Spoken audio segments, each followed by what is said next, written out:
Hello, welcome to Bible Days. My name is Debbie and I'm your host. Today we'll be reading the New International Version Bible, and we'll be reading from the book of Genesis, and we'll be reading chapters 40 and 41. Chapter 40. Some time later, the cupbearer and the baker of the king of Egypt offended their master, the king of Egypt. Pharaoh was angry with his two officials, the chief cupbearer and the chief baker, and put them in custody in the house of the captain of the guard, in the same prison where Joseph was confined. The captain of the guard assigned them to Joseph, and he attended them. After they had been in custody for some time, each of the two men, the cupbearer and the baker of the king of Egypt, who were being held in prison, had a dream the same night, and each dream had a meaning of its own. When Joseph came to them the next morning, he saw they were dejected. So he asked Pharaoh's officials who were in custody with him in his master's house, "Why are your faces so sad today?" "We both had dreams," they answered, "and there is no one to interpret them." Then Joseph said to them, Do not interpretations belong to God? Tell me your dreams." So the chief cupbearer told Joseph his dream. He said to him, "In my dream I saw a vine in front of me, and on the vine were 3 branches. As soon as it budded, it blossomed, and its clusters ripened into grapes. Pharaoh's cup was in my hand, and I took the grapes, squeezed them into Pharaoh's cup, and put the cup in his hand." "This is what it means," Joseph said to him. "The 3 branches are 3 days. Within 3 days, Pharaoh will lift up your head and restore you to your position, and you will put Pharaoh's cup in his hand, just as you used to do when you were his cupbearer. But when all goes well with you, remember me and show me kindness. Mention me to Pharaoh and get me out of this prison. For I was forcibly carried off from the land of the Hebrews, and even here I have done nothing to deserve being put in a dungeon." When the chief baker saw that Joseph had given a favorable interpretation, he said to Joseph, let me turn the page. Okay, and he said to Joseph, "I had a dream also. On my head were 3 baskets of bread. In the top basket were all kinds of baked goods for Pharaoh, but the birds were eating them out of the basket on my head." "This is what it means," Joseph said. "The 3 baskets are 3 days. Within 3 days, Pharaoh will lift off your head and hang you on a tree, and the birds will eat away your flesh."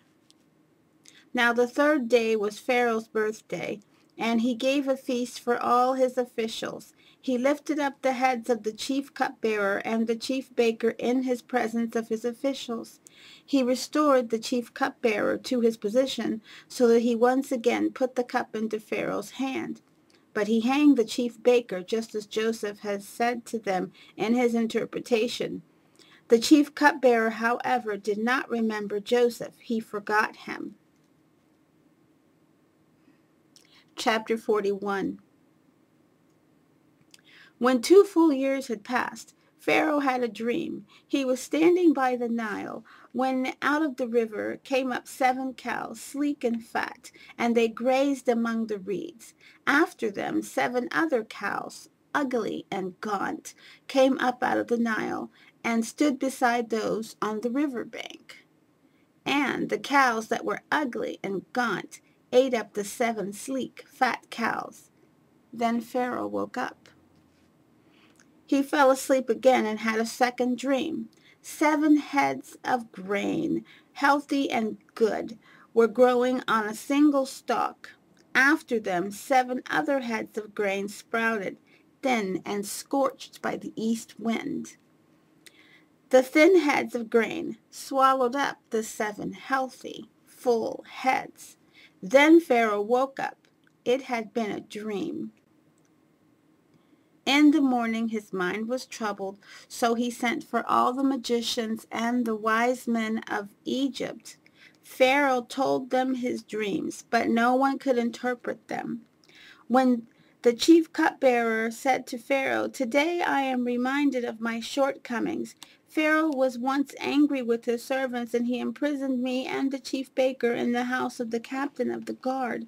Each of us had a dream the same night, and each dream had a meaning of its own. Now, a young Hebrew was there with us, a servant of the captain of the guard. We told him our dreams, and he interpreted them for us, giving each man the interpretation of his dream. And the things turned out exactly as he interpreted them to us. I was restored to my position, and the other man was hanged." So Pharaoh sent for Joseph, and he was quickly brought from the dungeon. When he had shaved and changed his clothes, he came before Pharaoh. Pharaoh said to Joseph, "I had a dream, and no one can interpret it. But I have heard it of you that when you hear a dream, you can interpret it." "I cannot do it," Joseph replied to Pharaoh, "but God will give Pharaoh the answer he desires."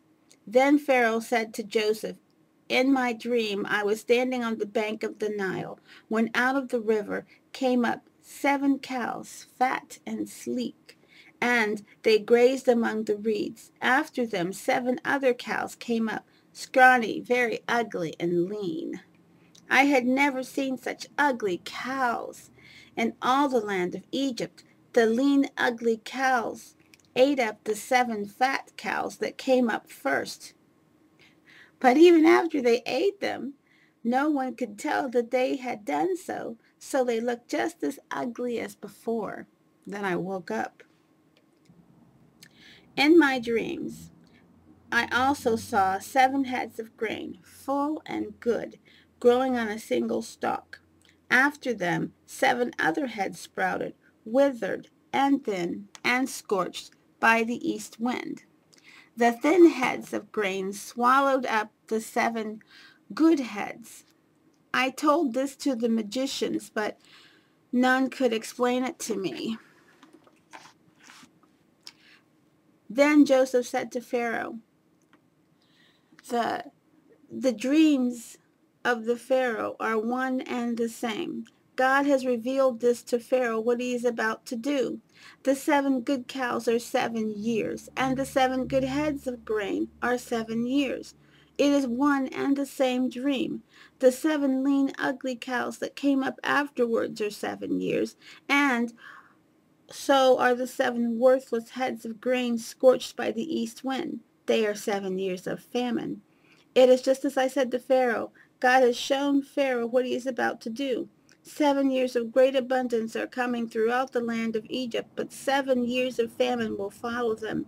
Then all the abundance in Egypt will be forgotten, and the famine will ravage the land. The abundance in the land will not be remembered, because the famine that followed it will be so severe. The reason the dream was given to Pharaoh in 2 forms is that the manner has been firmly decided by God, and God will do it soon. And now let Pharaoh look for a discerning and wise man, and put him in charge of the land of Egypt. Let Pharaoh appoint commissioners over the land to take 1/5 of the harvest of Egypt during the 7 years of abundance. They should collect all the food of these good years that are coming, and store up the grain under the authority of Pharaoh, to be kept in the cities for food. This food should be held in reserve for the country, to be used during the 7 years of famine that will come upon Egypt, so the country may not be ruined by the famine." The plan seemed good to Pharaoh and all his officials. So Pharaoh asked them, "Can we find anyone like this man in whom is the Spirit of God?" Then Pharaoh said to Joseph, "Since God has made all this known to you, there is no one so discerning and wise as you. You shall be in charge of my palace, and all my people are to submit to your orders. Only with respect to the throne will I be greater than you." So Pharaoh said to Joseph, "I hereby put you in charge of the whole land of Egypt." Then Pharaoh took his signet ring from his hand and put it on Joseph's finger. He dressed him in robes of fine linen and put a gold chain around his neck. He had him ride in a chariot as his second in command, and men shouting before him, "Make way." Thus he put him in charge of the whole land of Egypt. Then Pharaoh said to Joseph, "I am Pharaoh, but without your word no one will lift a hand or foot in all of Egypt." Pharaoh gave Joseph the name Zephanath-Paneah, and gave him Asenath, daughter of Potiphera, priest of On, to be his wife. And Joseph went throughout the land of Egypt. Joseph was 30 years old when he entered the service of Pharaoh, king of Egypt. And Joseph went out from Pharaoh's presence and traveled throughout Egypt. During the 7 years of abundance, the land produced plentifully. Joseph collected all the food produced in those 7 years of abundance in Egypt and stored it in the cities. In each city, he put the food grown in the fields surrounding it.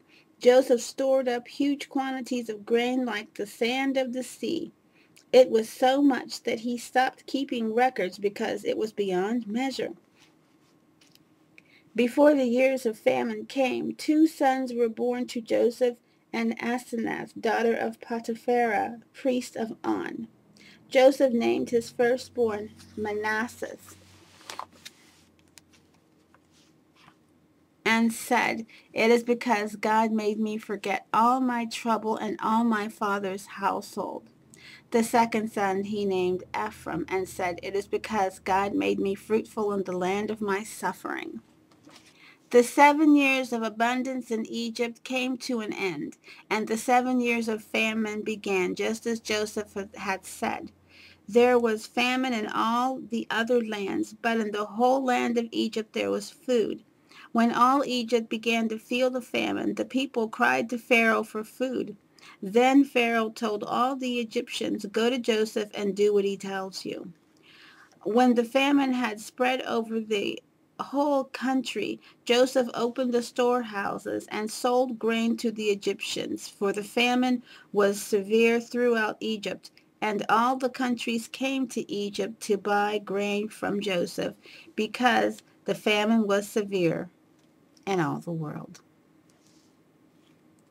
I read from the New International Version Bible, and I read Genesis chapters 40 and 41. Thank you so much for joining me for Bible Days. My name is Debbie, and until next time, God bless.